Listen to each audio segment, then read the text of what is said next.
Historia ya huu mfereji ulianzishwa na mababu zetu. Alikuwa anaitwa Njau. Huyo katika ukoo wa Njau. Kihistoria nasikia alikuja yeye na watoto wake kama wawili,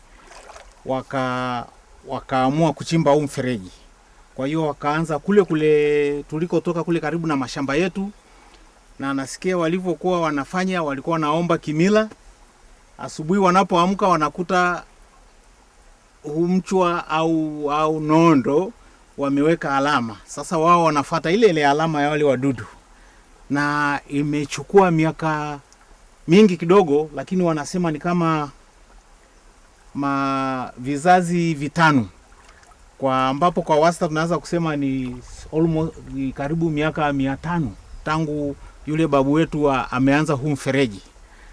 Na baadaye babu wa mwisho kufikisha huu mfereji kule karibu na watu alikuwa anaitwa Machombo. Na ndio sababu mfereji ukawa na jina hili la Machombo. Lakini kabla ya hayo ni mababu zaidi ya 4 mbele yake ndio walioanzisha huu mfereji, na Machombo mwenyewe ndio akawa amefikisha kule kwenye mwisho wa mfereji. Kabla ya maji kupita ilileta tabu kidogo. Kila walipokuwa wanaweka maji yalikuwa hayafiki kule, hayapiti.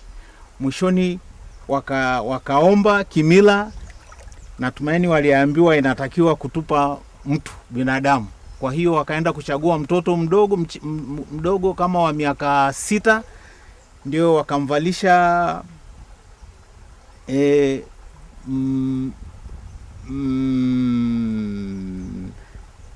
chengeleshi wangu shosi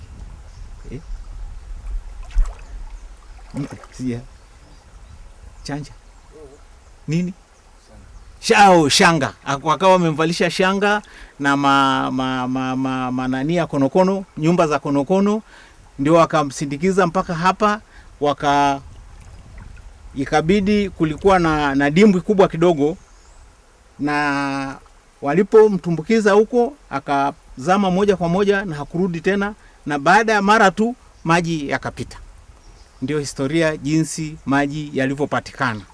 Na kutoka pale ikawa mila vile vile, kila mwaka hapa wakati wanataka kuweka maji, mtoto asiyetahiriwa hana ruhusa kufika hapa, kutokana na yule aliyetumbukizwa huko alikuwa hajatahiriwa. Mila ingine ni kwamba wakati wanaweka maji kila mwaka, kabla haijaenda popote, huwa kuna mahala wanayafikisha. Pale babu yetu Machombo alipoyafikisha, pale panaitwa Ganduni. Alafu na pembeni yake kuna sehemu vile vile hapa ambapo ilikuwa ndio mazishi ya babu zetu, ambao walikuwa tunaita masaoni. Saoni ina maana kila mtu kila mwana ukoo wa Njau wanapokufa wanamzika huko kwenye shamba lake. Baada ya kama miezi 6 wanakwenda kufukua, wanachukua ile mifupa and then wanakuja kuyaweka hapo sehemu naye simulia saoni. Na haya maji ilibidi lazima kuna sehemu wanapeleka pale. Waliotesha kama mgomba unaitwa ndishi, ambaye ndio moja hapo inatengeneza pombe. Kwa sasa maji yanapokwenda pale saoni huwa inakwenda kuosha ule mgomba wa ndishi. Na ule mgomba kawaida huwa unapozaa hauchanganywi na vitu vyovyote vile, ila huwa wanatengeneza pombe, then wazee wa ukoo wale wanaohudumia mfereji wanakuja kunywa ile pombe. Ndio masharti moja hapo ya huu mfereji. And then ya pili, baada ya kuweka maji kwa kawaida huwa walikuwa wanachimba baada ya masika. Sasa mfereji kawaida wakati wa mvua huwa unafukiwa na tope, kwa hiyo maji yanarudi yote mtoni. Mvua zinapokatika kuanzia mwezi wa 9 wa 10 ndio wahusika wanaanza kuchimba kuanzia mwanzoni mpaka kwa mama yake, ambayo inachukua another miezi 2. Mwezi wa 11 kawaida ndio walikuwa wanachukua maji. Na baada ya kuchukua maji kila mwaka, huwa tukisha weka kwenye ngando au masaoni, baadaye wanapoanza kuosha, huwa tunakuja kuomba kimila, tunakuja na pombe na maziwa. Kwa zamani walikuwa wanachukua vibuyu kidogo, lakini sisi baadaye, kwa sasa hivi, huwa tunatumia vyombo hivi vya kawaida, galoni na kikombe tu cha kawaida. Kikombe tunachukua ile pombe na maziwa, tunakuja kuomba kimila hapa kwenye eneo lile ambapo ndio karibu na mtoto alitupwa wakati ule. Hapa hii intake ya sasa hivi kidogo imebadilika. Nikitoka hapa nitaonyesheni pale ambapo originally ndio ilikuwa intake yake, na ndipo up to now ndio tunapoombea haya pombe na maziwa kidogo. And then wakati tunaweka, inabidi maji wakati huo anayeosha lazima awe wa ukoo wa Njau tu. Kwa hiyo tunapoweka yale maziwa, ina maana yanakwenda moja kwa moja mpaka kwenye shamba la yule mtu anayemwagilia kwa mwenye zamu, lakini lazima awe Mnjau. Baada ya hapo, mambo ya kimila ya kuombea mfereji yamekwisha.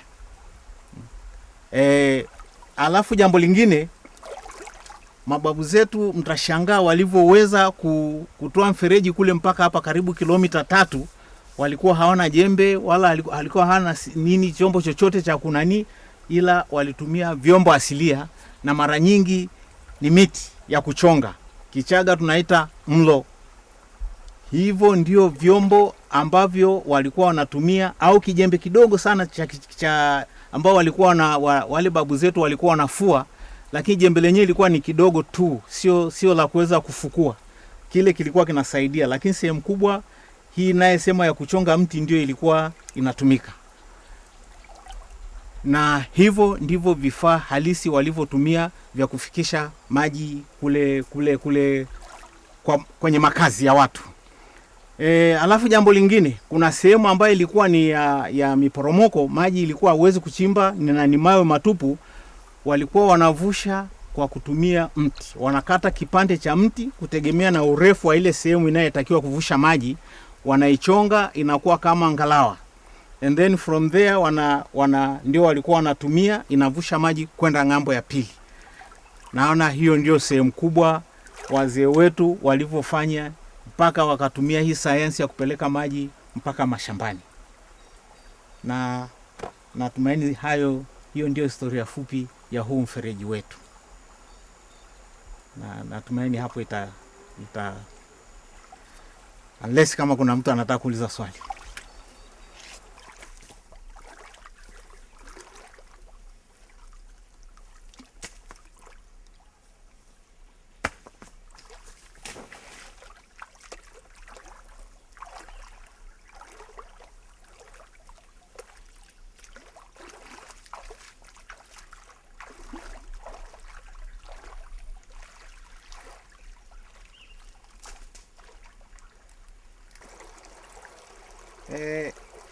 Hii sehemu hii hapa ilijengwa kwa makusudi ya kurudisha maji mtoni wakati wa masika ambapo hatuyahitaji, na ilijengwa na